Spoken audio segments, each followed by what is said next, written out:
Muito boa tarde a todos. Vamos dar então início às atividades. Sejam bem-vindos à segunda sessão do seminário Visões sobre a China Contemporânea.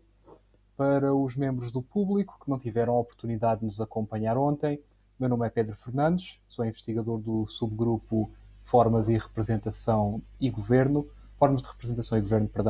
uma subdivisão do Grupo de Investigação Sociedade, Política e Instituições do CHAM, Centro de Humanidades da Faculdade de Ciências Sociais e Humanas da Universidade Nova de Lisboa. E estou aqui, uma vez mais, em nome da organização, a acompanhar, espero que apropriadamente, estes interessantes procedimentos. Eu gostaria, uma vez mais, em nome dessa mesma organização, de agradecer ao CHAM, em primeiro lugar, e também ao Centro Científico e Cultural de Macau pelo indispensável apoio a esta iniciativa. Eu vou pedir ao nosso estimado colega da informática que coloque novamente no chat, no bate-papo aqui do Zoom, os links para as páginas de ambas as instituições. E recordo que as newsletters do CHAM e do Centro Científico e Cultural de Macau contêm sempre muita informação de grande relevo e que se poderão igualmente inscrever até mesmo na mailing list do CCCM para receberem informação adicional. Eu gostaria de agradecer aos intervenientes da sessão de hoje por nos dispensarem o seu tempo e partilharem os seus conhecimentos neste domínio temático. O nosso muito obrigado por isso. E o nosso muito obrigado também ao público do evento que nos acompanha a partir de várias nações.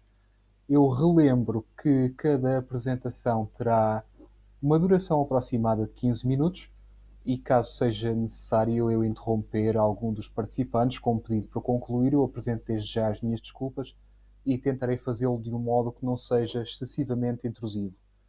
Naturalmente, como na sessão anterior, eu irei providenciar apenas uma curta apresentação acerca de cada orador antes do início das respectivas intervenções.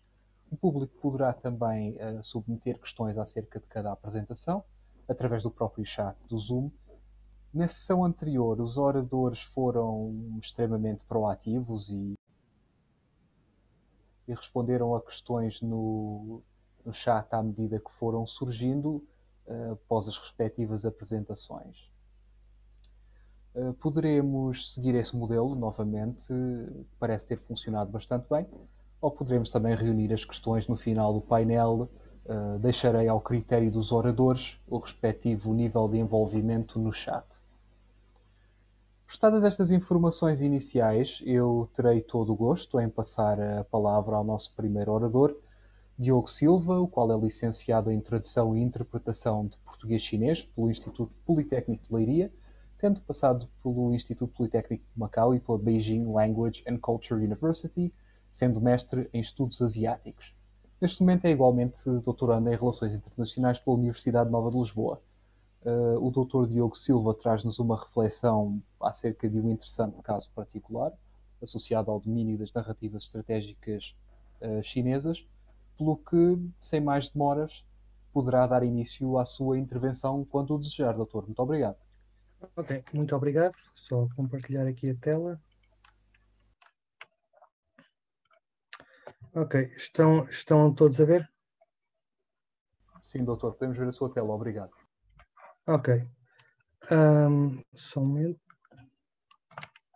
Só aqui. Ok, vou ativar aqui o cronómetro, então. Ok, então, muito boa tarde a todos. Como podem ver, o meu tema será as narrativas estratégicas chinesas, o caso da disputa das ilhas de Diaoyu. Este tema será o tema de um capítulo do livro Chinese Narratives, que será organizado pelo Centro Científico e Cultural de Macau. E este capítulo, por sua vez, será baseado na minha tese de mestrado que eu fiz na Universidade de Lund, que se intitulava de Strategic Narratives in the Diaoyu-Senkaku Dispute, an analysis of Chinese and Japanese newspaper coverage in 2012. A diferença principal entre este capítulo e a minha tese de mestrado é que, além do tamanho ser mais pequeno, ser mais resumido, a minha tese de mestrado era tanto sobre as narrativas japonesas e as narrativas chinesas, enquanto o capítulo e esta apresentação serão principalmente só sobre as narrativas chinesas, nomeadamente aquelas retratadas no China Daily. Então, primeiro um pouco de background histórico para estarmos todos na mesma página em relação à disputa. As ilhas chamam-se Diaoyu na China e chamam-se Senkaku no Japão. São umas ilhas que estão situadas no mar da China Oriental, no East China Sea.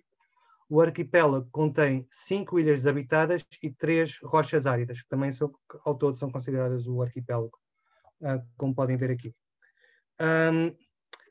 Então, a origem do conflito aconteceu no final da Primeira Guerra Sino-Japonesa.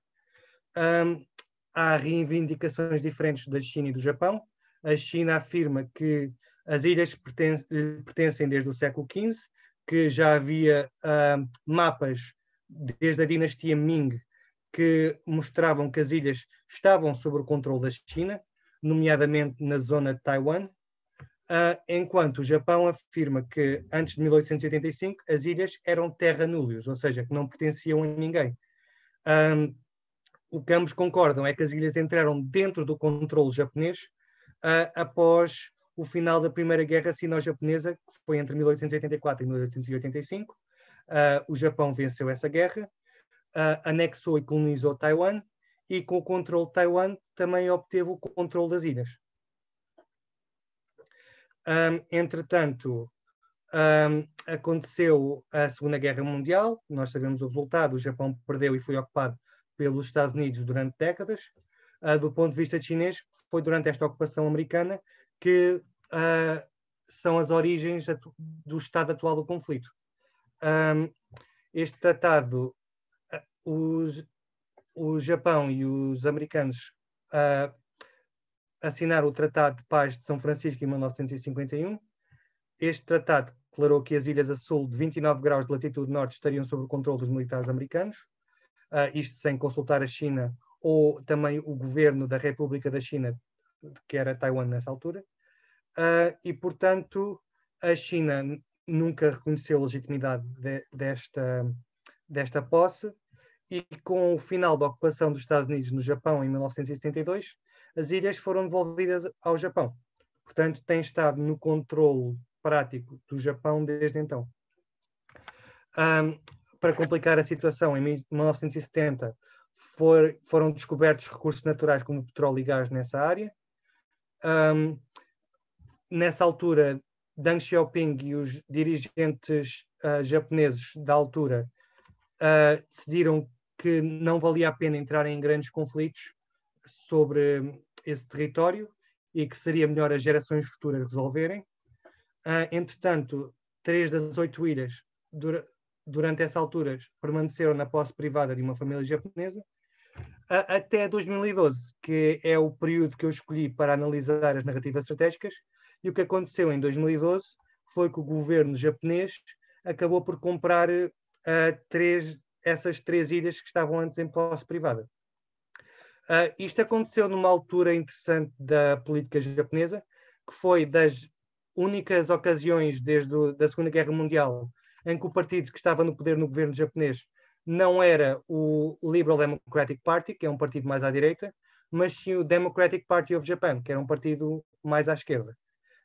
De qualquer forma, o governo japonês da altura, o que aconteceu foi que o governador de Tóquio, Ishihara, que era considerado nacionalista, queria comprar as ilhas e queria construir infraestrutura nas ilhas, e o governo japonês, por um lado, não queria agravar as relações com a China ou deixar que as ilhas fossem povoadas e que lhe construíssem infraestrutura, mas, por outro lado, não queria parecer fraco à frente das suas audiências domésticas.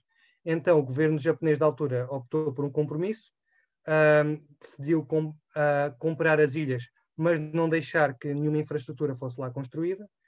E, apesar de ser um compromisso, o governo chinês e os cidadãos chineses em geral não gostaram, foi visto como uma afronta de qualquer forma, e deu-se a maior série de protestos anti-japoneses desde o pós-guerra mundial, em que houve vários boicotes a produtos chineses, várias manifestações contra o Japão no continente chinês, e até houve alguns casos mais violentos de destruição de propriedade japonesa no continente chinês.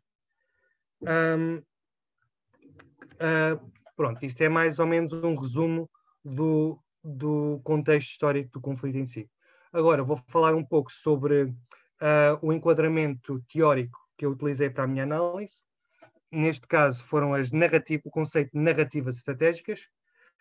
Então, as narrativas estratégicas podem ser vistas como um enquadramento, como uma extensão natural do conceito de soft power do Joseph Nye, que falámos na aula passada.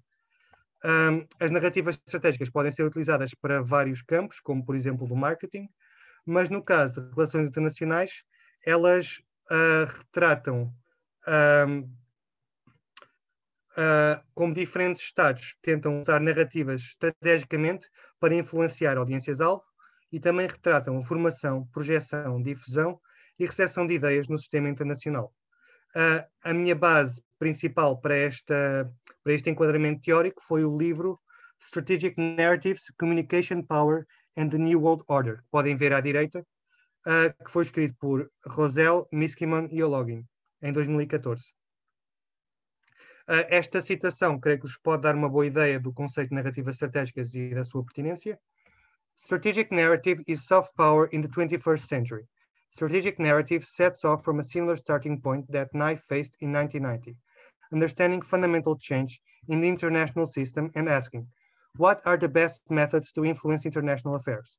Strategic narrative brings us back to core questions in international relations, back to asking what means and methods of persuasion and influence are likely to work under what conditions, and to focus on those conditions of communication and interaction, which have changed so fundamentally since Nye's seminal 1990 article. Então, há dois elementos do enquadramento teórico de narrativas estratégicas a mencionar. Há as 4 componentes da narrativa, que são os atores, que também inclui os atores não estatais. Há o cenário, ou seja, o espaço em que a ação se desenvolve, há o conflito, todas as narrativas estratégicas têm um conflito no seu cerne, e também inclui uma ideia de temporalidade, ou seja, do passado do conflito, presente do conflito e possível futuro do conflito. E, finalmente, há a resolução ou a sugestão da resolução do conflito. Depois, há 3 tipos de narrativa, ou 3 níveis de narrativa, que há as narrativas de sistema, as narrativas de identidade e as narrativas de questões. O termo em inglês é issue narrative e eu achei que melhor traduzir como narrativa de questões. Estes 3 tipos de narrativa serão as secções principais em que eu irei demonstrar os resultados da minha investigação. Serão o enquadramento principal. Como podem ver, usei 3 fontes principais para a minha análise, 3 jornais que fizeram uma cobertura bastante intensa durante 2012, um jornal da China, o China Daily, e 2 jornais do Japão, o Yomiuri Shimbun e Asahi Shimbun.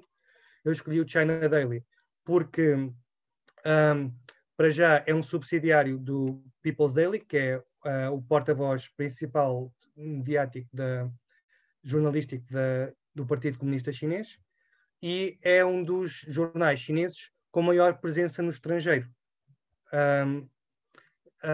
Escolhi jornais que fossem de língua inglesa e apenas escolhi com a conversão online, porque queria algo que fosse projetado para uma audiência internacional. Foram ao todo 188 artigos, 126 do China Daily. Os prazos de investigação foram todos em 2012 e foram 3 prazos principais. O primeiro foi a primeira metade de agosto, que foi um período antes da crise, antes de o governo japonês anunciar a compra das ilhas em setembro. Depois, o segundo período foi o apogeu da crise, que foi a primeira metade de setembro, quando o primeiro-ministro Yoshihiko Noda anunciou que iria nacionalizar, queria comprar as ilhas. E depois, o terceiro período foi a primeira semana de outubro. Pode ser considerado o período pós-crise, pelo menos é o pós-apogeu da crise, apesar da crise ainda acontecer nessa altura. Fiz uma full test search e nos jornais, no jornal chinês, eu utilizei as palavras-chave Japan e Diaoyu e fiz uma análise qualitativa de conteúdo. com a divisão dos resultados em temas e subtemas, e mais uma vez os temas e subtemas foram baseados no enquadramento teórico, nas três narrativas estratégicas, nos três níveis de narrativa estratégica, que é as narrativas de sistema, as narrativas de identidade e as narrativas de questões. E, como seria de esperar, muitas destas narrativas tinham alguns pontos em comum entre as três. Então, vou começar com as narrativas de sistema. As narrativas de sistema são sobre a natureza da estrutura dos assuntos internacionais. A agência dos atores é inerente a este processo. No caso das narrativas chinesas, falam muito de um sistema de direito internacional, que mostram uma China que obedece ao direito internacional e contrastam com o Japão, que demonstra uma agressão ilegal. Fazem alusões ao passado imperialista do Japão e criam um paralelo entre o que o Japão estava a fazer em 2012 e o que o Japão tinha feito no passado, e retratou as ações do Japão em 2012 como um desafio à ordem do pós-guerra, e até apelou a países que lutaram contra o Japão na Segunda Guerra Mundial para não deixarem o Japão cometer agressões ilegais mais uma vez. Depois, a China também se retratou como estando a resolver a questão através de meios oficiais adequados contra a ação unilateral do Japão. A China retratou-se como estando integrada e relevante na ordem mundial, como sendo um membro do Conselho de Segurança da ONU. Agora, isto não está, a parte seguinte não está nas narrativas chinesas de 2012, mas é interessante mencionar que isto contrasta com as narrativas estratégicas da China na era maoísta, que se mostrava uma China mais oposta ao sistema internacional, uma China mais rebelde, por assim dizer. E agora a China mostra-se como sendo obediente ao sistema internacional e é países como o Japão e os Estados Unidos que alegadamente estão a desafiar o sistema. Depois também se menciona o facto como o Japão não aceita recorrer ao Tribunal Internacional de Justiça, que o Japão recusa-se a aceitar a existência de uma disputa sequer. Isto é contrastado com a atitude do Japão em relação à disputa territorial que tem com a Coreia do Sul, que há umas ilhas que estão sob o controle da Coreia do Sul, e o Japão diz que as ilhas lhe pertencem, e aí o Japão já apela ao Tribunal Internacional de Justiça, e a China trata isso como sendo um ato de hipocrisia. Depois, mais temas comuns nas narrativas de sistema. Mostram os Estados Unidos como um poder hegemónico, mas, por outro lado, também a China como um poder ascendente, capaz de tornar o sistema mais multipolar ou mais bipolar. Fala também sobre um balanço regional asiático e como o Japão e os Estados Unidos estão a desequilibrar este balanço. Também fala muito da ideia da soberania. Portanto, as narrativas estratégicas chinesas retratam um sistema westphaliano em que a soberania do Estado é muito importante, e demonstra uma China que respeita essas regras e os outros países, como o Japão, não estão a respeitar essas regras do sistema. Depois, há as narrativas de identidade, que são sobre a identidade dos atores de assuntos internacionais que se encontram num processo de constante negociação e contestação.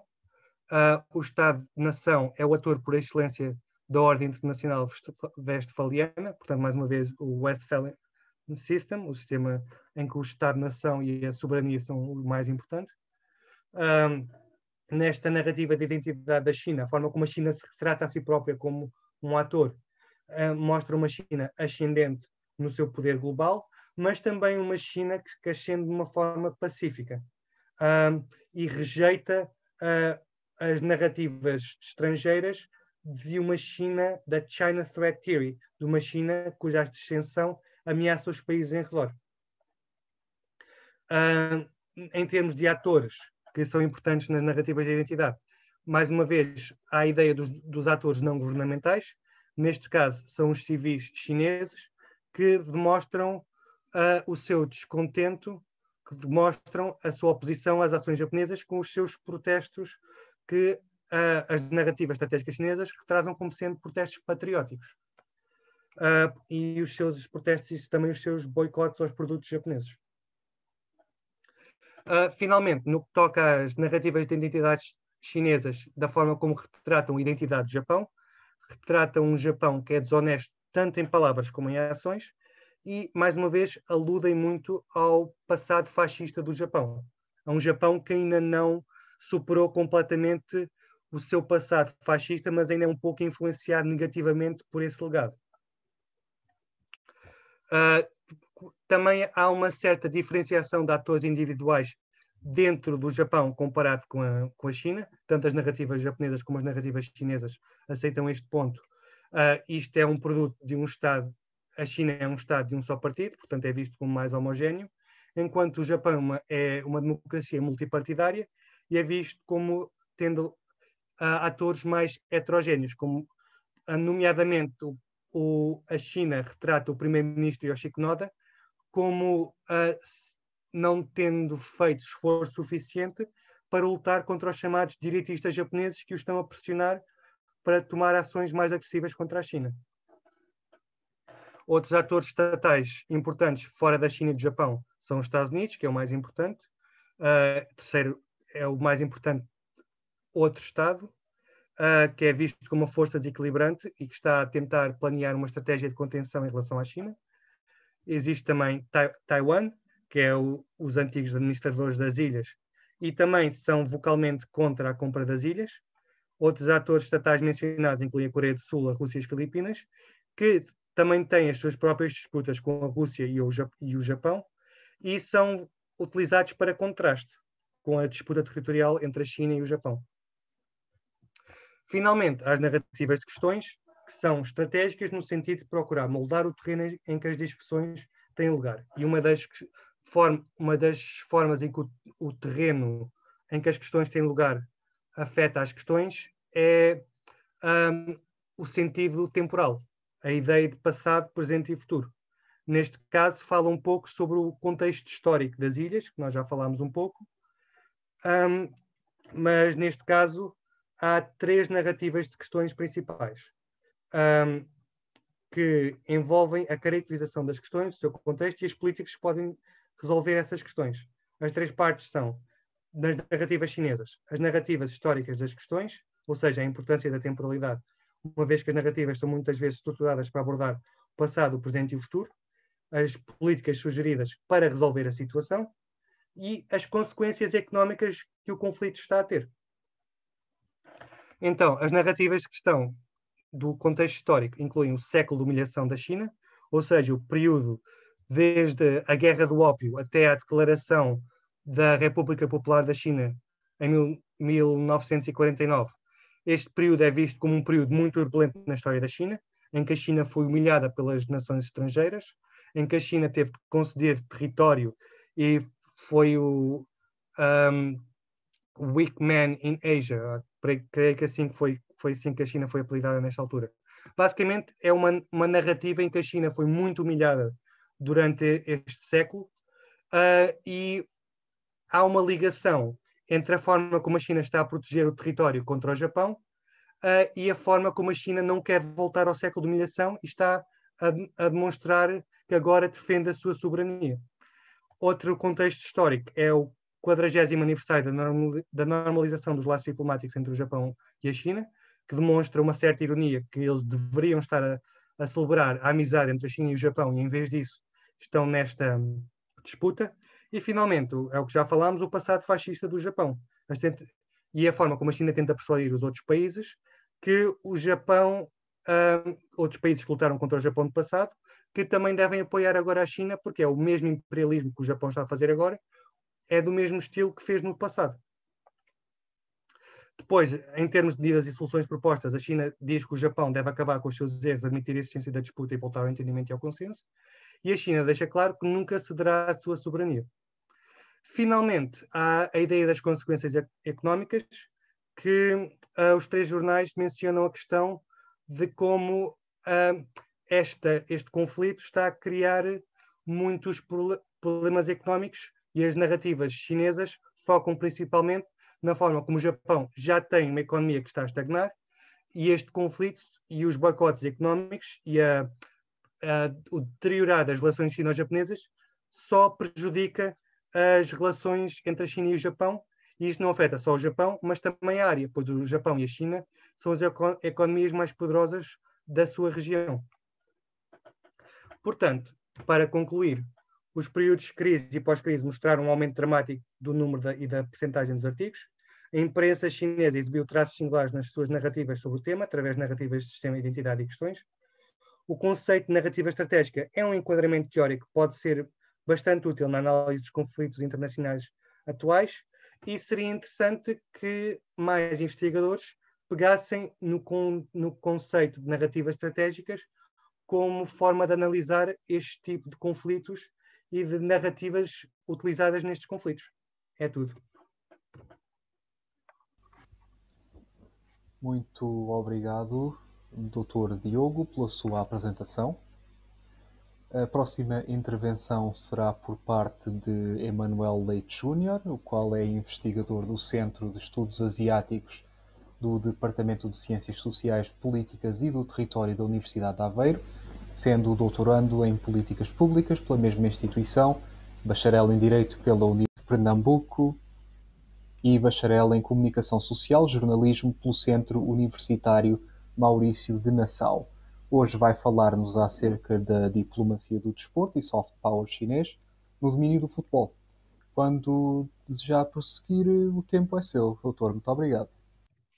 Olá, boa tarde a todos e todas. Agradeço ao Chan e ao CCCM pela organização e pelo convite para participar deste evento. Tem sido muito interessante desde ontem. As apresentações de ontem foram muito interessantes, muito pertinentes. Eu vou partilhar aqui a minha tela para começar a apresentação, porque como o tempo é exíguo, eu vou tentar falar tudo o que tenho para tentar tratar, e ainda vai ficar faltando comentar com mais, apresentar com mais detalhes a questão específica do futebol e como tem essa questão da relação entre a diplomacia pública, no caso a diplomacia do desporto e o soft power chinês, têm sido utilizados através do desporto, particularmente do futebol, ou seja, o futebol como esse instrumento da diplomacia do desporto e do soft power chinês.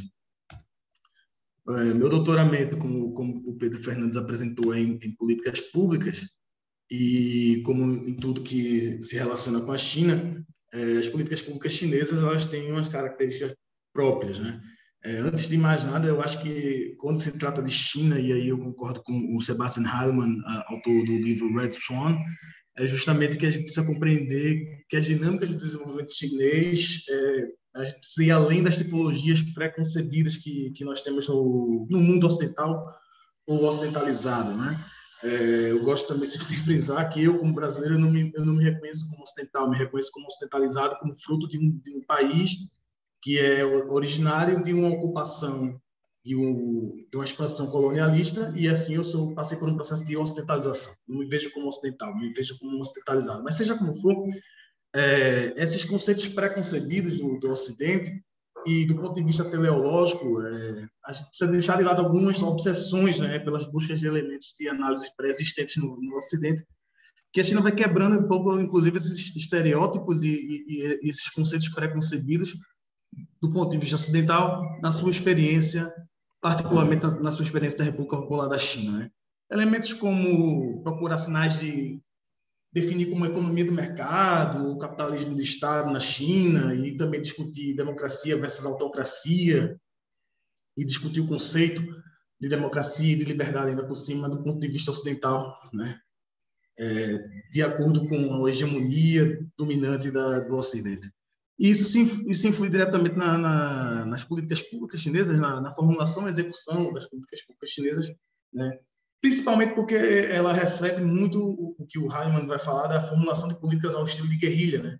Porque foram quase 3 décadas de confronto até o triunfo do Partido Comunista Chinês na Revolução Civil e na Guerra Civil contra o Kuomintang em 1949, né? E isso cria uma outra característica das políticas públicas chinesas que se reflete, inclusive, se refletiu recentemente, inclusive, no plano do futebol esse ano, que é essa questão de ser mais adaptável às mudanças conjunturais, né? Justificando ajustes ao longo de sua implementação. Então, não há uma formulação rígida, não é um processo fechado, é um processo dialético em que as metas devem estar sempre no horizonte, porém é um pragmatismo que permite uma ágil alteração estratégica, tática ou de meios operacionais, inclusive na adaptação de meios operacionais e abordagens técnicas e táticas ocidentais às características conjunturais da China, né? Dentro desse contexto também é importante compreender o que seria esse socialismo com características chinesas, e aí eu trago o professor Elias Jabbour, da Universidade do Estado do Rio de Janeiro, que ele tem trabalhado a conceituação da nova economia do projetamento, justamente ele traz essa questão de nós precisamos compreender a China para além dos conceitos que nós temos no Ocidente e dos conceitos que nós temos nessa relação Estado-mercado. E aí ele lembra, o Jabbour lembra que o Partido Comunista na China ele tem a força política que controla o Estado, que, por sua vez, detém o controle dos fatores objetivamente estratégicos, né? Então, o encadeamento da sociedade, da economia, da política, do avanço científico na China, ele é feito a partir das políticas públicas do Estado e do controle, né? Principalmente dessa questão do controle centralizado no Estado, seja na economia, seja na política, né? E o Estado, ao mesmo tempo, ainda exerce esse papel primordial na criação das condições para que a iniciativa privada prospere, inclusive através da criação de novos mercados, que é o caso que traz o plano do futebol chinês, né? Aí dentro não vou entrar muito nesse detalhe do papel do projeto nas políticas públicas chinesas, mas só para lembrar que nós temos na China os planos quinquenais, que ainda é uma herança soviética, mas temos uma característica particular chinesa, que são os planos de médio e longo prazo, né, que exercem um papel fundamental na coordenação e direção das atividades estatais, e não consiste em um único e padronizado período de planificação. Pelo contrário, é um variável e contínuo ciclo de coordenação e avaliação. O plano do futebol vai de 2016 a 2050, por exemplo, né? Soft Power já foi bastante falado ontem, já foi falado hoje também, então eu não vou perder muito tempo conceituando, eu só queria trazer a lembrança de que quando o Joseph Nye cunha o termo Soft Power, é porque ele vai procurar responder a duas mudanças nas relações entre Estados e a sociedade internacional. Primeiro, com os avanços da comunicação global, vários atores passaram a ter capacidade de formatar, apresentar e distribuir informações a diferentes audiências. E segundo, esses atores diversos estavam transformando como os poderes políticos eram adquiridos e exercidos. Então, Nye vai falar que havia um paradoxo da abundância. Muita informação, mas a pobreza da atenção. Então, mais do que informação, seria a atenção, o produto mais escasso. E quem conseguisse fazer distinguir seus sinais de valores em meio aos ruídos adquiririam o poder, né? E a cultura é uma importante fonte de poder e promover uma cultura convincente. E aí, essa questão do convencimento é importante nós frisarmos, é um dos principais meios para construir uma imagem nacional externa.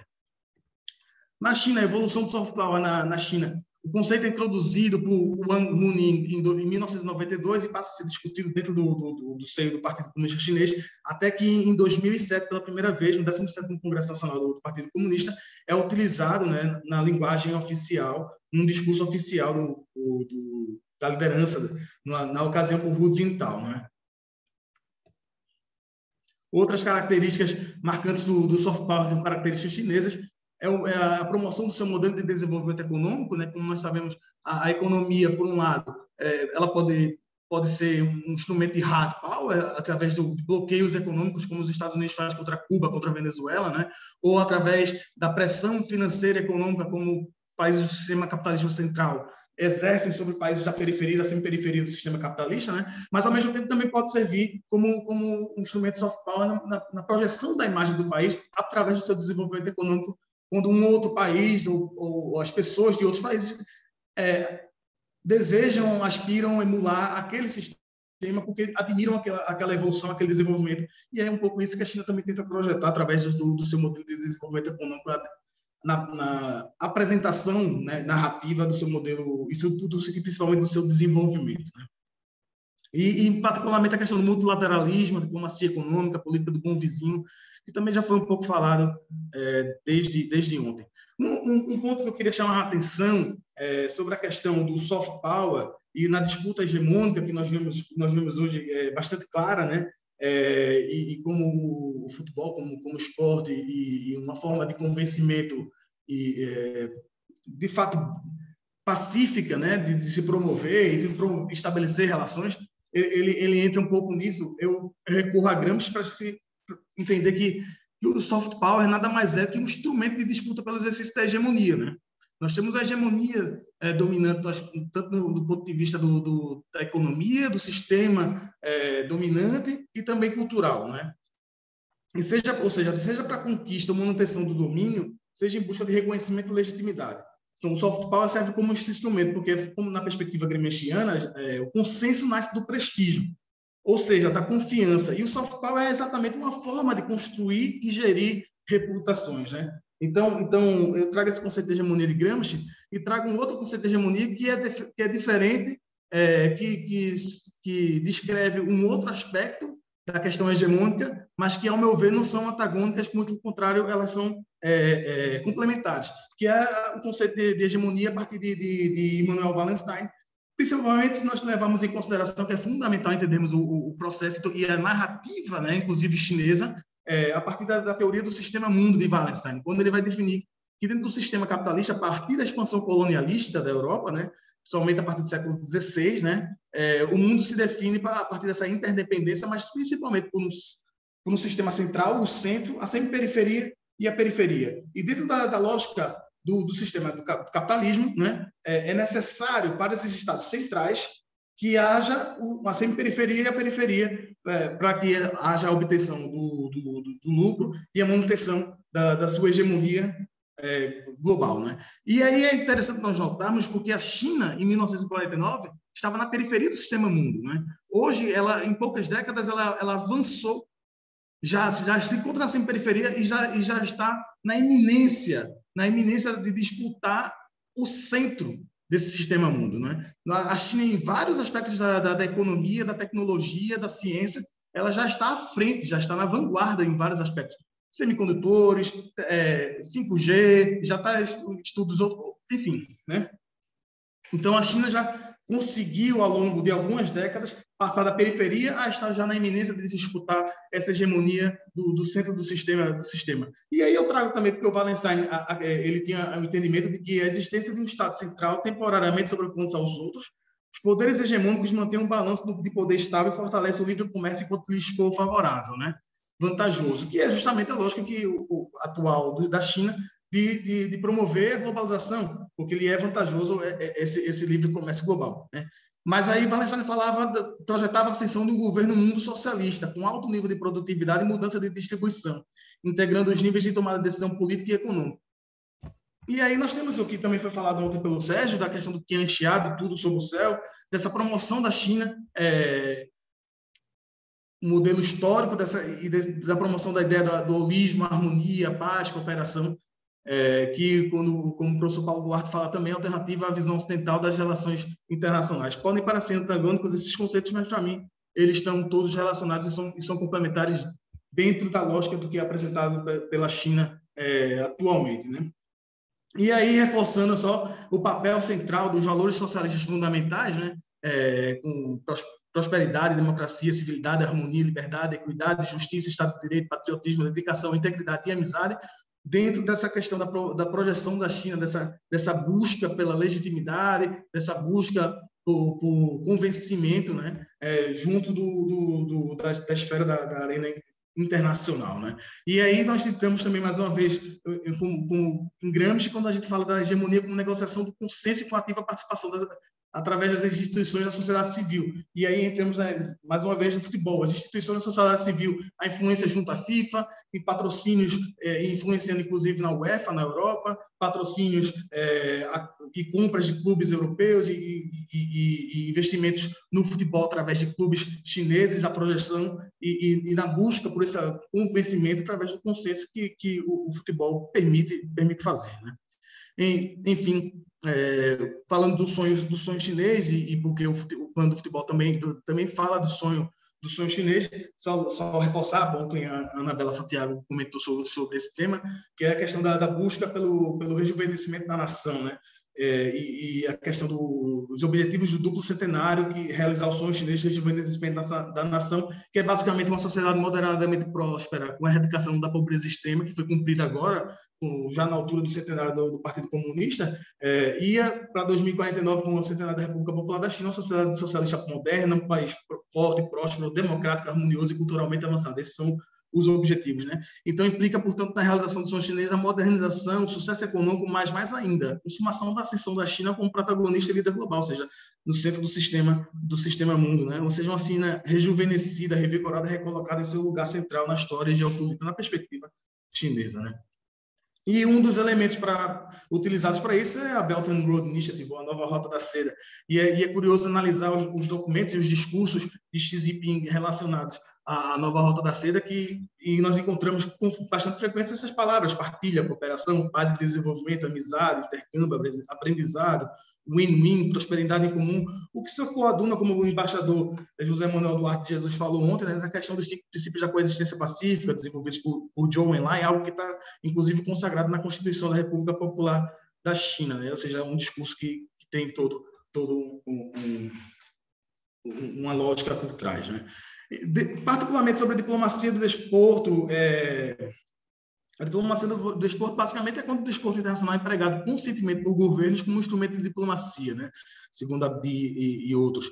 No campo da política externa, o desporto é aplicado como parte de sua diplomacia, um processo no qual os Estados representam, comunicam e realizam sua cultura, seus valores e interesses através do desporto, e é o caso particular da China, através do desporto, de modo geral, particularmente atualmente com a questão do plano do futebol.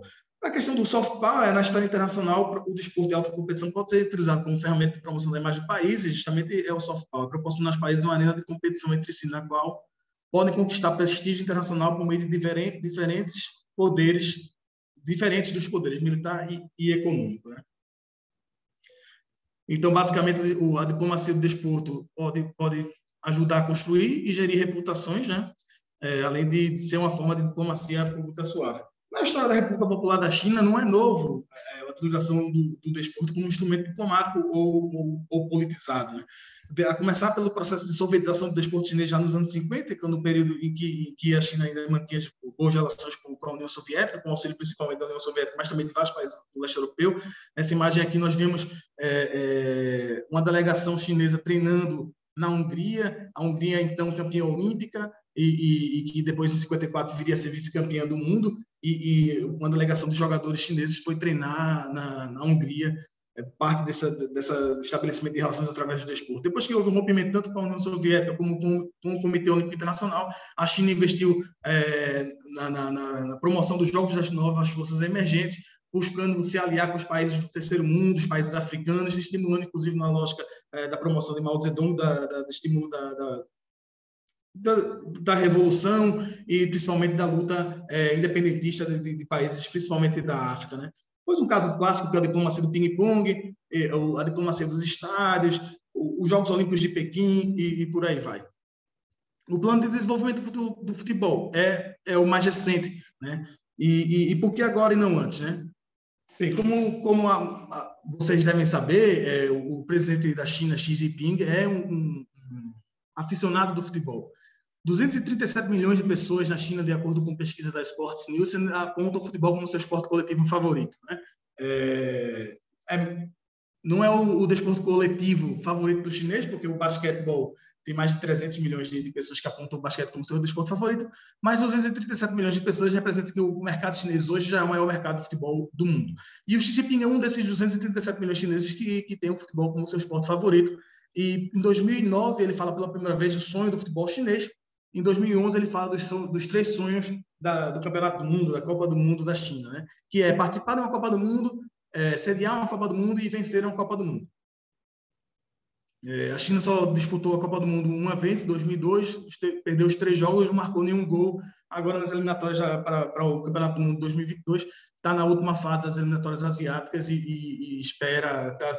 há um grande esforço para ver se a China consegue se classificar para a Copa 2022. Né? Mas é bom ter em atenção um detalhe aqui no plano do futebol, não tem a questão de ser campeão do mundo, como é óbvio, né? Mas esse plano do futebol, ele vai justamente muito além do mero desejo do Xi Jinping de ver a seleção chinesa de futebol forte, porque ele gosta de futebol, né? Como eu já mencionei antes, o Jabu fala que é um crescente papel do projeto enquanto expressão da razão sobre elementos mercantis e capitalistas na China. o Estado se consolida como grande gerador do encadeamento da economia, né? Então, em 2014, foi publicado um documento de opiniões para a aceleração do desenvolvimento da indústria desportiva e promover o consumo do desporto. E esse documento identificava a necessidade do desenvolvimento da indústria esportiva para ser mais um setor da economia importante e relevante para a produção da riqueza no país, para o produto interno bruto chinês, né? Em 2015, há um documento que serve de preâmbulo, o esboço do Plano do Futebol, que é o Programa Global de Desenvolvimento e Reforma do Futebol. E aí nós temos essa busca do futebol entendido como uma mola propulsora desse boom da indústria desportiva. A China objetivava, em 2021, ter uma indústria desportiva que gerasse 460 bilhões de dólares, ou 1.000 milhões no português de Portugal, né? E esse objetivo foi alcançado em 2019. O objetivo para 2025 é de 813 bilhões, ou 1.000 milhões de dólares, o que significa, dentro da perspectiva do mercado da indústria desportiva mundial, chegar a patamares equivalentes ao mercado desportivo dos Estados Unidos, que é, sem comparação, um mercado desportivo maior e que mais gera recursos no mundo. Doutor, lamento interromper, mas vou ter que pedir para concluir quando puder, por favor. Obrigado. Ok, então, de fato, fica complicado. Isso tudo, eu estava tentando fazer um enquadramento para chegar no plano do futebol, que é um plano que envolve 11 ministérios, 4 comissões de conselho de Estado, 5 agências governamentais, os objetivos do plano do futebol, e mostrar que o sonho do futebol chinês é o sonho chinês. O próprio documento do plano do futebol, ele traz que para fazer da China o sonho da ascensão do futebol, o sonho de uma nação desportiva poderosa e o sonho de rejuvenescimento da nação. E na sua seção de orientação ideológica coloca bem claro, hein, o futebol como uma indústria emergente e verde, e que o seu desenvolvimento representa um novo setor de crescimento econômico para além de representar os valores centrais do socialismo chinês.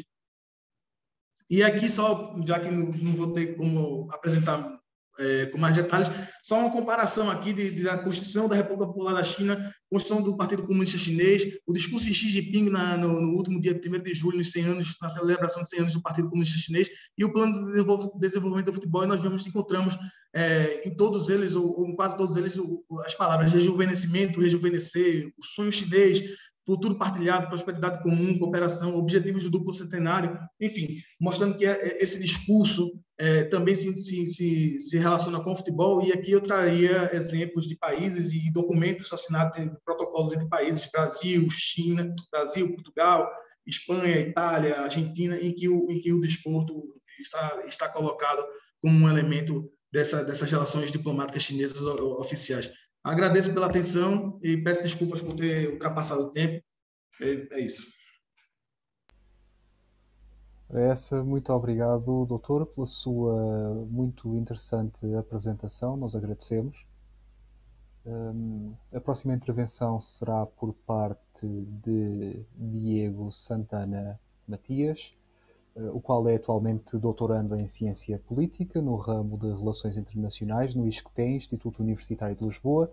É também mestre em Estudos Internacionais, com especialização em China pela mesma instituição, e é membro do Grupo de Estudos de Ásia do Núcleo de Pesquisa de Relações Internacionais da Universidade de São Paulo. Sua apresentação debruça-se sobre a temática da influência da China na UE. Quando quiser prosseguir, doutor, o tempo é seu. Muito obrigado. Olá, conseguem me ouvir? Sim, conseguimos ouvi-lo, doutor. Obrigado. Muito obrigado, Pedro, pela apresentação. Deixa eu compartilhar o meu ecrã convosco.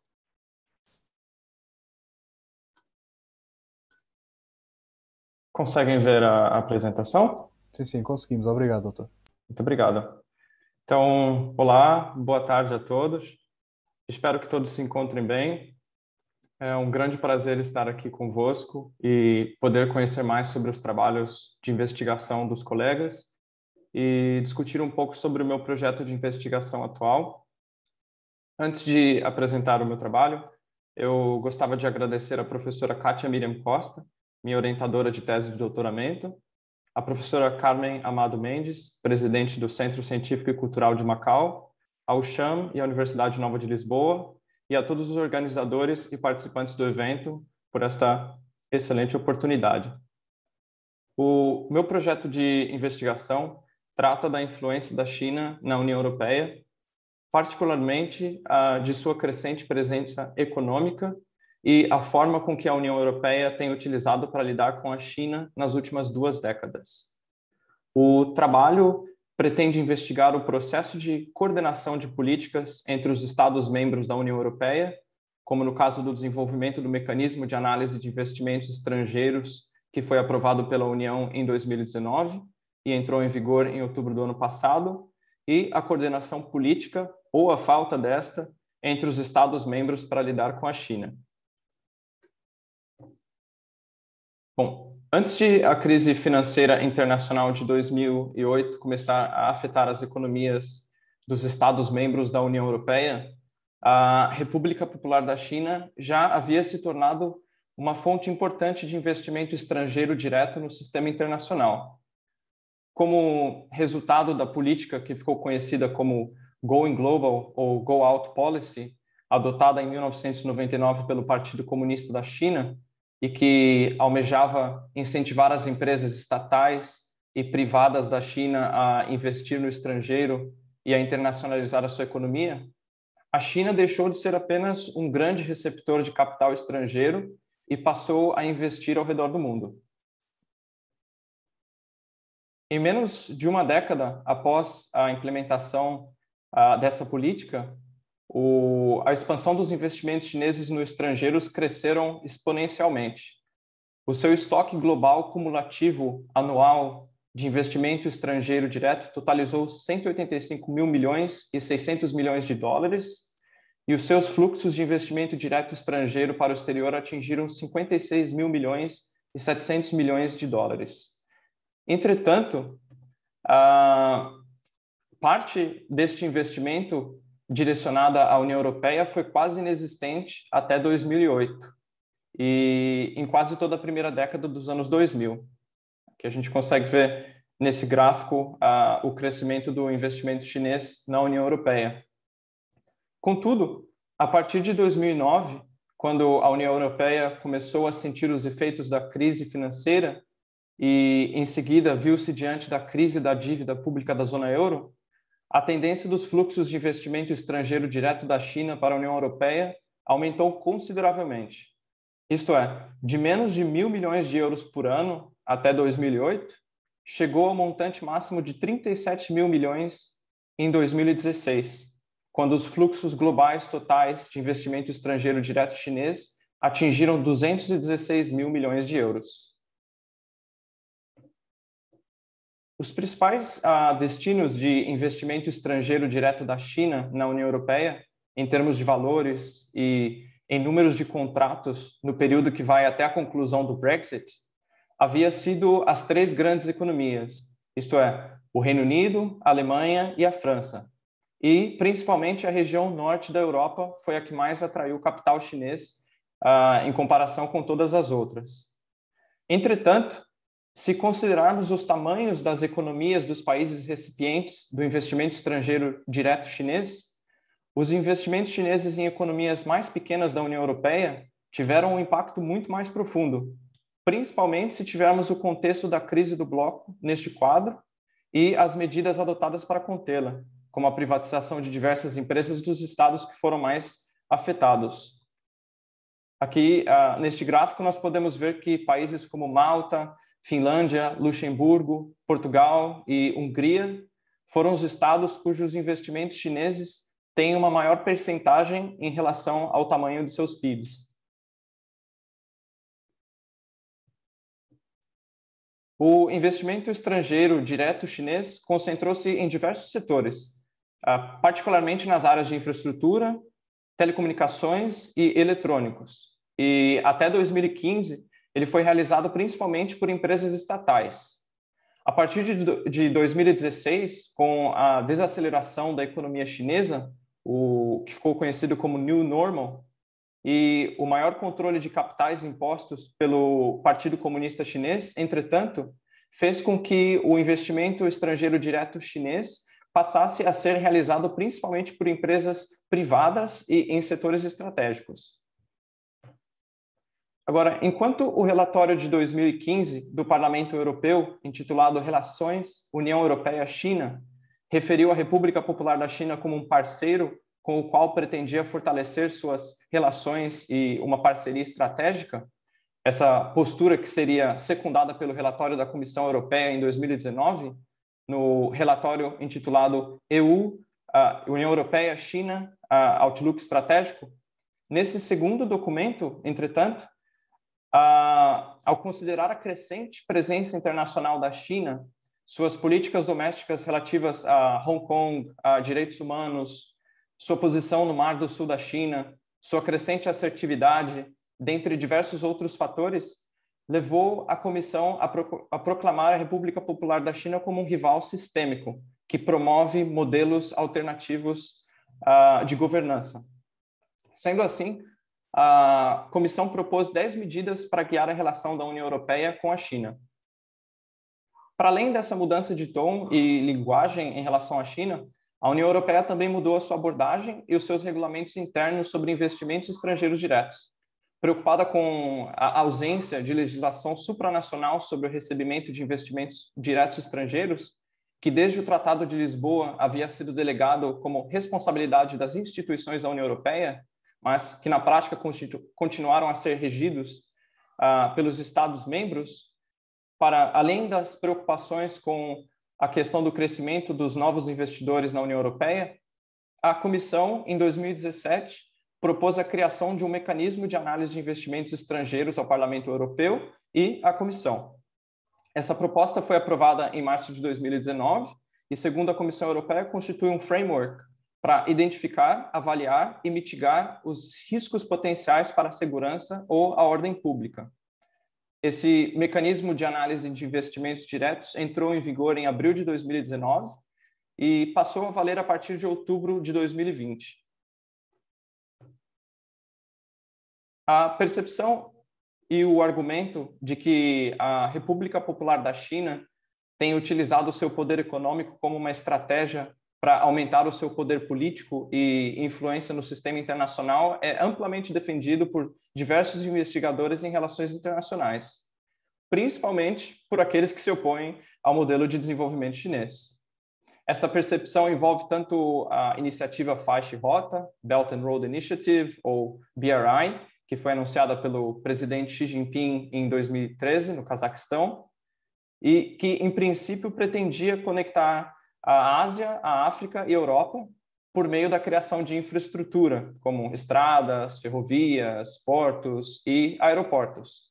Essa iniciativa que pretendia conectar esses três continentes, essas três regiões, ela posteriormente foi alargada e passou a incluir todas as regiões do globo. Isto é, praticamente todos os estados que tenham interesse em aderir à proposta, e também incluiu novas dimensões para além dessa infraestrutura física, ou seja, incluiu a Rota da Seda Digital e também a Rota da Seda da Saúde. A União Europeia, também a Comissão, estava preocupada com todas as instituições que a China criou para promover a nova Rota da Seda, incluindo as organizações que foram criadas com os Estados-membros da União, isso é o Grupo 16+1, que agora é chamado de 17+1, com os estados do centro e do leste da Europa e os seus investimentos globais, e particularmente nessas regiões do entorno da União Europeia. Agora, enquanto as instituições da União Europeia trabalhavam na implementação da nova regulamentação de investimentos diretos estrangeiros para projetar uma voz forte, clara e única em sua abordagem com a China, a Itália estava prestes a tornar-se a maior economia europeia e o único membro do G7 a aderir à iniciativa da Faixa e Rota no dia 23 de março de 2019. A assinatura desse memorando de entendimento de caráter não vinculativo com a China sobre a BRI incluiu 29 projetos com valor total de 2,5 mil milhões de euros que visavam melhorar a infraestrutura italiana e fortalecer a sua economia. Isso aconteceu apenas um dia após o presidente da França, Emmanuel Macron, clamar por uma frente unida e uma abordagem europeia coordenada para a China. De acordo com o presidente Emmanuel Macron, por muitos anos a União Europeia teve uma abordagem coerente em relação à China e, como consequência, esta tem tirado vantagem das divisões políticas dentro da União. Após ter feito uma revisão da literatura, analisado os dados sobre os investimentos chineses na União Europeia, a investigação ela pretende analisar a influência da China na União, no desenvolvimento do mecanismo de análise de investimentos estrangeiros e, num quadro mais alargado, na sua habilidade de funcionar como um poder normativo internacional. Os objetivos principais são analisar a relação entre o investimento estrangeiro chinês na União Europeia de 2008 a 2019 e o desenvolvimento do mecanismo de análise de investimentos, analisar a influência da China no processo de coordenação de políticas de seus Estados-membros e a habilidade de funcionar como um poder normativo internacional, e contribuir para a discussão sobre o que a professora Sophie Meunier chamou de forças centrífugas e centrípetas causadas pelo investimento chinês na União Europeia, e também para as discussões que foram feitas mais atualmente pelo Philippe Lecor e Jonathan Hillman do CSIS. As principais questões de investigação são: a política sobre recebimento de investimento estrangeiro direto da União Europeia foi influenciada pela China? Como? Os investimentos estrangeiros direto da China causaram o que a professora Sophie Meunier chamou de forças centrífugas e centrípetas no processo de coordenação dos Estados-membros em relação à implementação do mecanismo de análise? Isto é, os principais recipientes do investimento chinês adotaram abordagens semelhantes ou diferentes em relação ao desenvolvimento do mecanismo?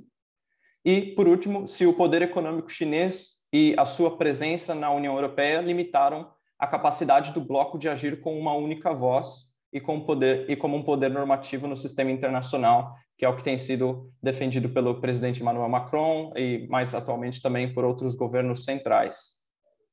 Sobre a metodologia, eu pretendo trabalhar com uma revisão de literatura sobre as relações da União Europeia com a China, sobre a política para investimentos estrangeiros direto da União Europeia, com dados qualitativos descritivos sobre o investimento estrangeiro direto da China, através da análise de documentos oficiais da União Europeia sobre o mecanismo de análise de investimentos, e também a análise das percepções dos Estados-membros, das diferentes regiões e da União Europeia como um todo em relação à China como uma possível parceira ou ameaça. Bom, eu ainda não posso apresentar-vos as conclusões da investigação, por tratar-se de um trabalho em andamento e ainda em fase inicial. Entretanto, eu fico à vossa disposição para responder a qualquer questão sobre o tema e estou aberto a vossos comentários e contribuições para o trabalho de investigação. Por fim, eu deixo-vos os meus contatos e os meus sinceros agradecimentos. Muito obrigado. Muito obrigado pela sua apresentação, doutor. Nós vamos então, estamos a chegar ao fim das intervenções e nesse sentido terei a honra de apresentar o nosso último orador, Tiago Luís de Carvalho, o qual é doutorando em Relações Internacionais no Instituto Superior de Ciências Sociais e Políticas, sendo igualmente investigador colaborador do Instituto do Oriente e membro do grupo de trabalho Strategic Sectors and Infrastructure Development da plataforma China in Europe Research Network. Hoje o doutor traz-nos uma reflexão relativa à percepção portuguesa da China, portanto, quando lhe for conveniente, poderá dar início à sua intervenção. Muito obrigado. Muito obrigado e boa tarde. Aproveito para agradecer o convite para esta apresentação. Estão a ver a apresentação? Sim, doutor, conseguimos ver. Obrigado. A minha apresentação, como já foi anunciado, centra-se na percepção portuguesa da China e divide-se entre a visão das elites, opinião pública e os mídias. E porquê? Qual é o objetivo principal desta apresentação? É contribuir para compreenderem a percepção portuguesa da China. A percepção é algo muitas vezes, digamos assim, menos estudado nas relações internacionais, no entanto, é um fator muito importante e, por exemplo, no modelo do realismo neoclássico, é considerado um estruturante para o processo de formulação de política externa. E neste processo, mesmo na questão da segurança, há aqui essa perspectiva que tem dois componentes. Seria um mais objetivo, muito mais ligado às questões materiais, e outro subjetivo, onde entra a percepção. E também a ambição desse decisor político em relação à segurança que pretende. Isto é relevante para esta questão da China por causa da questão de parceiro ou adversário. Já explicarei melhor. Em termos dos estudos em nível de percepção, este indica aqui, é um estudo que foi feito para a Comissão Europeia, que é muito completo e que resume as abordagens normalmente utilizadas. E nesta apresentação eu falarei da gestão a verde, ou seja, a análise dos mídias dos jornais selecionados. A análise de redes sociais também é muito utilizada neste tipo de estudos sobre percepções, as sondagens à opinião pública e entrevistas não representativas às elites. E em termos de modelo de análise, para termos aqui um modo de perceber que tipo de percepção é que estamos aqui a analisar, temos por um lado a narrativa chinesa, uma narrativa que foca principalmente a questão da cooperação, benefício mútuo, a confiança entre os vários países, em que o fim seria enriquecer em conjunto. E como polo oposto, a narrativa norte-americana, em que se destaca a questão da segurança, ou seja, a China como ameaça nesse contexto específico da segurança. Portanto, as visões das elites, e centro-me aqui nos órgãos de soberania. E, portanto, no Presidente da República, analisando os seus discursos, existe aqui um paralelismo com as narrativas chinesas, com destaques para a cooperação, interesses em comum, a longa história comum de confiança entre os dois países. O governo português partilha igualmente um discurso semelhante, onde se destacam que são parceiros, são amigos, que são defensores de muitos temas em conjunto. Há esta percepção, digamos, positiva em relação à China. Na Assembleia da República, de notar que desde as últimas legislativas, em 2019, houve 3 iniciativas votadas referentes à China. Eram as 5 iniciativas, eram as 5 negativas em relação à China e foram todas chumbadas. Este gráfico é simplesmente uma ilustração desta questão, ou seja, para representar, em termos de percentagem, dos partidos que chumbaram essas iniciativas. Não é para fazer outras conclusões, para além de ilustrar esta situação. Em termos de entrevistas informais, pode-se concluir que existe uma atitude favorável à China, é dominante também na Assembleia da República. Esta frase do professor Carlos Rodrigues, acho que resume um pouco esta questão das elites portuguesas, em que existe tendem a evitar qualquer risco de enfrentar a China, para não comprometer as relações bilaterais, a nível do Estado português. Agora, analisando a opinião pública e vendo inquéritos desde 2017 a 2021, é de logo destacar que não é um ponto tão direto como a questão das elites. Ou seja, aqui não há um estudo que permita dizer exatamente qual é que é a percepção da opinião pública. Temos este, que diria que tinha essa ambição, no entanto, uma amostra só de 35 pessoas não deixa concluir de forma com representatividade em relação à opinião pública portuguesa. No entanto, é destacar aqui uma percepção positiva em relação à China, e também a destacar, nesta questão da percepção, e por isso é que falei da narrativa chinesa e da narrativa americana, que eu falei dessas narrativas para trazer alguma clareza em termos de que percepção é que estamos a falar. E este inquérito aqui do investigador Lecor não traz muita clareza. A pergunta era só como é que vem a China. E o estudo mais recente feito pelo European Council of Foreign Relations, adiciona aqui mais uma sondagem para este debate, e onde se destaca que desde a pandemia os portugueses têm maioritariamente degradado a sua percepção sobre a China. No entanto, este estudo não esclarece assim tanto como possa parecer à primeira vista, porque não diz em que ponto é que estavam, nem em que ponto é que fica, ou seja, piorou, mas isso não permite grandes conclusões sobre qual é que é a percepção pública em relação à China. Podemos, no entanto, através de outras sondagens, tentar perceber porque é que piorou. Se for em relação à origem da pandemia, aqui uma sondagem que diz claramente que os portugueses não culpam a China desse fator. A grande maioria não culpa, em que se conclui que a imunidade contra a China parece ser baixa neste contexto. Então, porquê é que poderá ter piorado? Os investigadores do European Council of Foreign Relations identificaram os níveis de apoio médico que Pequim deu a vários Estados europeus, e que de Portugal era completamente elevado.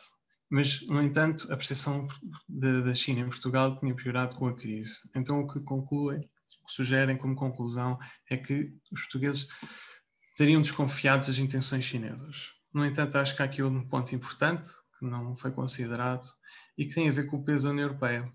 Se formos ver uma sondagem bastante recente, qual é que é o país que os portugueses esperam que os apoie mais na recuperação da crise, e a União Europeia destaca-se imenso, o que é bastante natural e que se reflete noutras sondagens sobre qual é os países em que os portugueses têm como mais importantes para ter boas relações, e os pesos da Alemanha, França, o Reino Unido, e se juntarmos em termos de bloco da União Europeia, é naturalmente muito mais importante do que a China, não por causa de uma percepção, mas isso é mais importante, tem a ver com parecer mais importante, como é percebido, ou seja, não é tanto se a percepção da China é positiva ou negativa, mas da importância da União Europeia. E podemos ver em 2018, em que, noutra sondagem, que o peso da União Europeia é percebido em Portugal como muito importante, e assim como daqui a 10 anos. Não é que os portugueses não pensem que não tenham uma boa perspectiva em relação à China, e a maioria considera que de facto a China irá ultrapassar os Estados Unidos num prazo de uma década. E de facto também consideram que a China é importante na economia portuguesa. No entanto, há aqui uma grande divisão em relação a se essa importância é positiva ou não para Portugal. E se formos ver em relação a outra sondagem sobre como é que a União Europeia deveria fazer parecer um ator global mais forte, encontra-se como segunda prioridade conter a influência chinesa na Europa. Mas não se esquecer que, logo, quase com a mesma percentagem, ter mais autonomia dos Estados Unidos. Ou seja, não é tanto direcionado especificamente à China, mas à independência da União Europeia, em que os investigadores deste think tank concluem que existe uma abertura dos portugueses, mas com alguma cautela. E esta sondagem aqui é muito interessante em termos de política externa portuguesa, em que, quer em 2019, quer, este estudo é bastante recente, e neste ano, os portugueses preferem, grande maioria, uma neutralidade de Portugal em relação à disputa dos Estados Unidos com a China. Novamente, uma frase do professor Rodrigues, para resumir esta questão da opinião pública, em que, segundo Rebelo de Sousa, a cooperação com a China foi sempre consensual na população e na administração de Portugal. Esta afirmação retrata com precisão a percepção generalizada da sociedade portuguesa sobre as relações com a China. Ou seja, não é a questão se poderá ser ou não uma ameaça, mas a questão de haver, de facto, cooperação com a China, ou seja, uma certa neutralidade em relação à narrativa norte-americana. E os mídias, que têm influência, de acordo com a literatura, em ambos os setores, quer a opinião pública, quer a opinião das elites. estou ainda a fazer esta investigação e neste momento tenho aqui os resultados que realizei o Jornal de Notícias, um dos principais jornais em Portugal em termos de vendas online, e Notícias 2019 com referência à China. Em termos de campos semânticos, temos aqui os resultados provisórios desta análise. Em termos da China como adversário, elementos relacionados com o conceito de adversário, de cooperação e de liderança. Aparece aqui morte, mas isso não tem nada a ver. Mesmo de adversário não implica, depois, uma análise qualitativa, que as notícias tenham uma perspectiva negativa, um enquadramento negativo da China, mas tem a ver com outro campo, que é que muitas das notícias reportavam a crimes. Crimes de forma não do Estado, mas crimes individuais. É notar a preponderância da economia neste tipo de notícias, o que, por uma análise dessas notícias, é bastante favorável à narrativa chinesa, no sentido de é bastante positivo e que reforça a importância de uma cooperação. A questão dos direitos humanos é muito pouco abordada.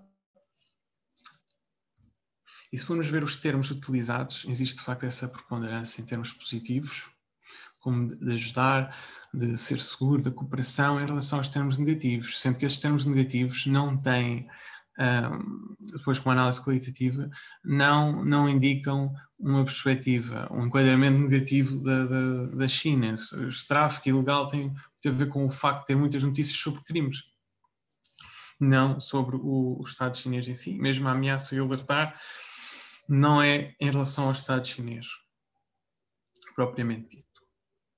E por isso, assim como fiz nos outros pontos, enquadrando aqui, concluindo aqui este ponto, é difícil encontrar opiniões escritas, faladas ou televisionadas que lá têm um tom crítico em relação à China, principalmente no que diz respeito a valores políticos.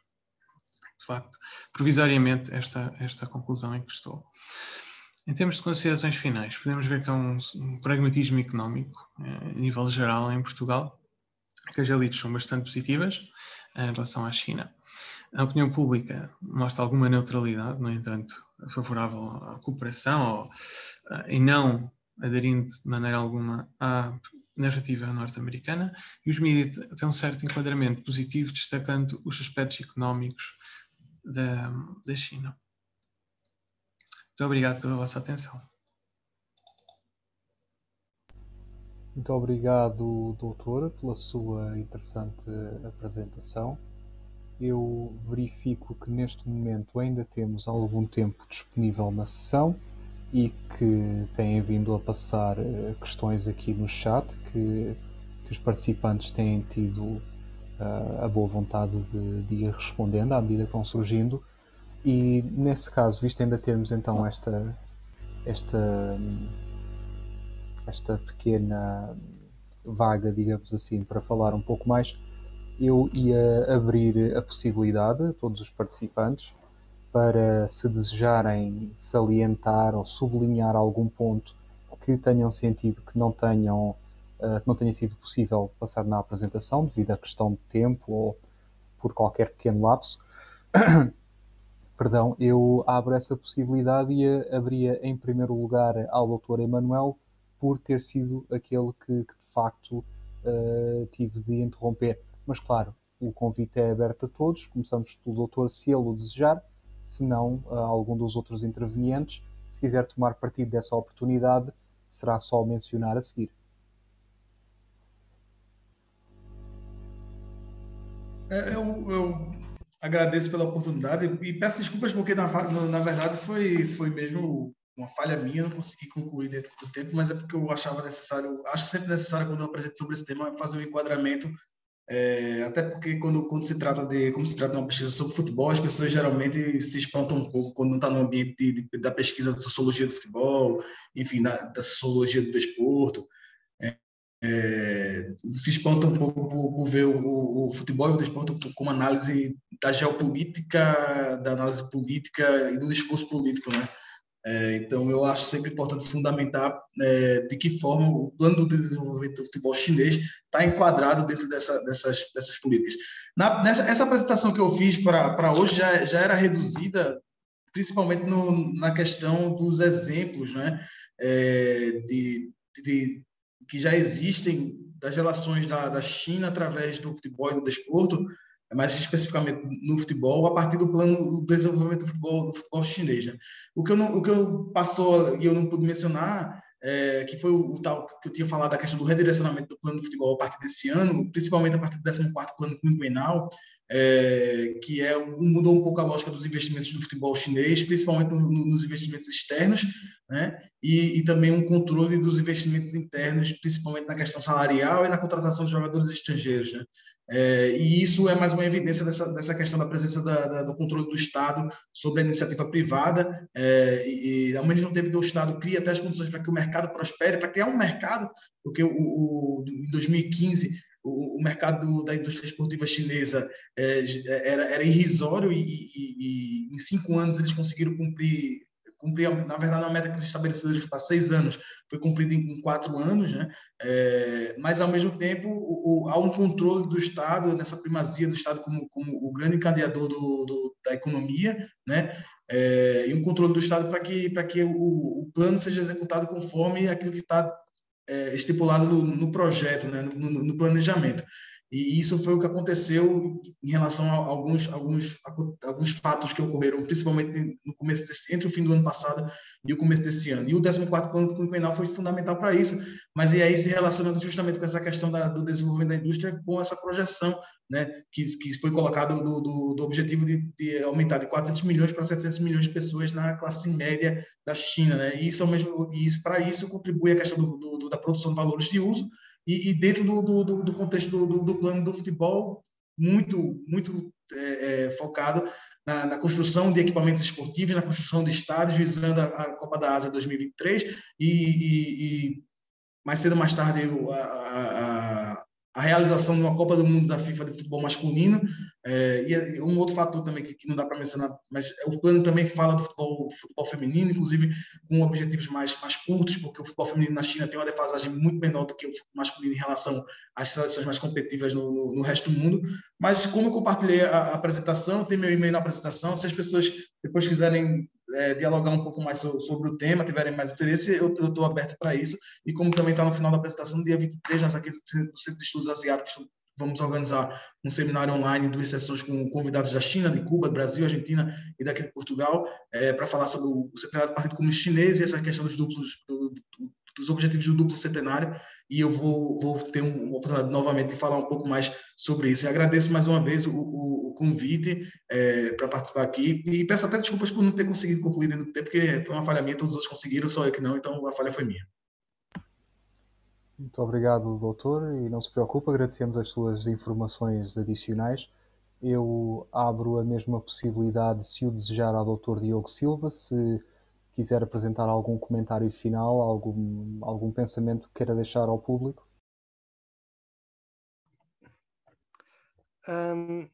Da minha parte, só gostaria de falar também que não tem a ver com as ilhas, mas pronto, sobre o conceito de narrativa estratégica e em relação à China, e também relacionado com o que os outros oradores também já falaram, a nova Rota da Seda, o BRI, uma grande componente sua também pode ser vista como as narrativas estratégicas, que